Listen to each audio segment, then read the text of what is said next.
अस्सलाम वालेकुम, hope you are having an amazing day. This is Sameer Rahman.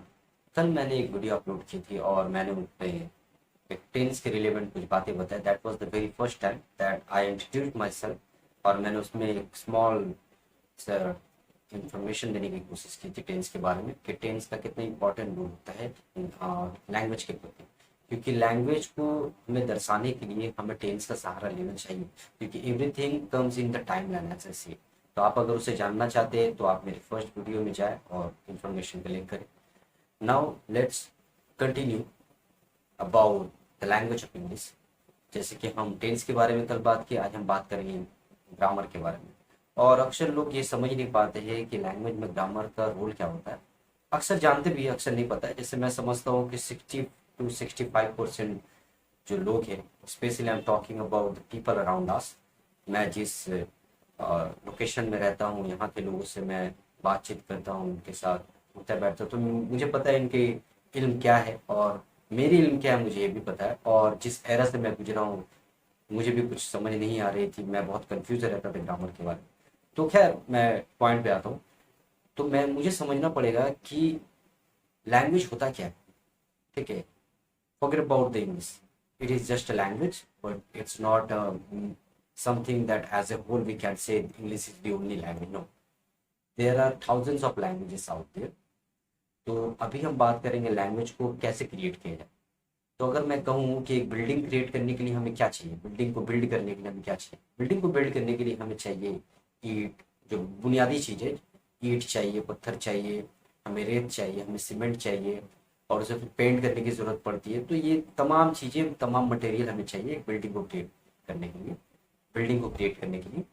पर उसी तरह से हमें लैंग्वेज को क्रिएट करने के लिए, लैंग्वेज को बिल्ड करने के लिए हमें भी मटेरियल चाहिए। और वो मटेरियल कहाँ मिले, मैं बताता हूँ।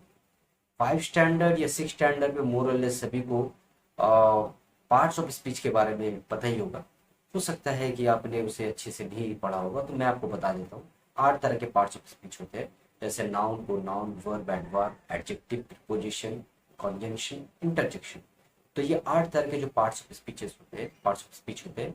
ये पार्ट्स ऑफ स्पीच का जो रोल होता है, ये हमारा जैसे सीमेंट, रेत, पत्थर, ईंट का जो रोल होता है बिल्डिंग बनाने में, तो हमारे लैंग्वेज को भी बिल्ड करने के लिए, हमारे सेंटेंस को बिल्ड करने के लिए काम है।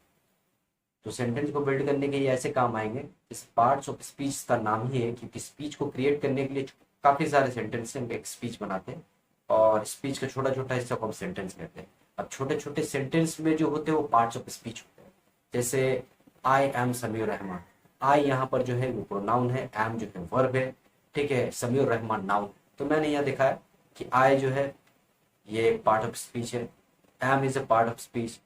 ठीक है, Samiur Rahman is a part of speech. अब what kind of parts of speech, वो अलग सी बात है। तो बिल्डिंग को जैसे हम निखारने के लिए मतलब उसे सही से बनाने के लिए, नॉट निखारने के लिए, सही से बनाने के लिए हमें रूलिंग आना चाहिए कि उसको किस तरह से बिल्ड करना चाहिए बिल्डिंग को। तो जो वहाँ पर जो बिल्डर होता है उसे पता होता है कि इसे कैसे बिल्ड करना है। जैसे हम आमतौर पे हमारे यहाँ लोकल में हमने देखा होगा, जब कोई घर बन रहा है या कोई बिल्डिंग बन रहा है, तो उसका एक स्पेसिफिक पैटर्न होता है एक बिल्डिंग बनाने का। जब वो ईंट लगा रहे होते हैं तो एक स्पेसिफिक पैटर्न में लगाते हैं। वो दो ऐसे लगाएंगे, फिर उसके बीच में एक डालेंगे, फिर वो दो ताकि वो जॉइंट पकड़े रहे। तो उसी तरह से ये जो जॉइंट पकड़े रहे और ये जो रूलिंग है बिल्डिंग बनाने का, वो अगर रूलिंग हम यहाँ इम्प्लीमेंट करते हैं, मतलब वो ईंट लगाने की रूलिंग नहीं, मतलब सेंटेंस को किस तरह से सेट की जाए, कैसे करके हम एक सेंटेंस को बिल्ड करते हैं, वो बिल्ड करने के तरीकों को हम कहते हैं ग्रामर। जैसे हम घर तो बनाते हैं, तो घर बनाने का जो रूलिंग होता है वो होता है आपका कंस्ट्रक्शन। जो रूलिंग होता है वो सिविल इंजीनियर जो होते हैं, वो सिविल इंजीनियर, उनको पता है कैसे करना पड़ता है, कैसे और मजबूती आएंगी। तो उसी तरह से ये मजबूती डालने के लिए हमें ग्रामर का इस्तेमाल करना पड़ता है। जैसे पार्ट्स ऑफ स्पीच तो हमारा ये मटेरियल है। आप बिल्डिंग बनाएंगे तो कैसे बनाएंगे पार्ट्स ऑफ स्पीच से, तो हमें रूलिंग आना चाहिए कि कैसे लगाएंगे, हर पार्ट्स ऑफ स्पीच को कैसे इस्तेमाल करेंगे। तो ये रूलिंग जो है ये ग्रामर है। तो आई गेस दैट कि आपको समझ में आई हो कि मैं क्या समझाने की कोशिश कर रहा हूँ। तो मैं वीडियो को ज़्यादा लंबा नहीं करना चाहता हूँ, क्योंकि काफ़ी टाइम लोग बोर हो जाते हैं और रन टाइम ज़्यादा होने की वजह से लोग वीडियो स्किप करते हैं। So hopefully you like this video. If you really like this video, then share and subscribe and put your comment down if you have any question related to this topic. Thank you so much.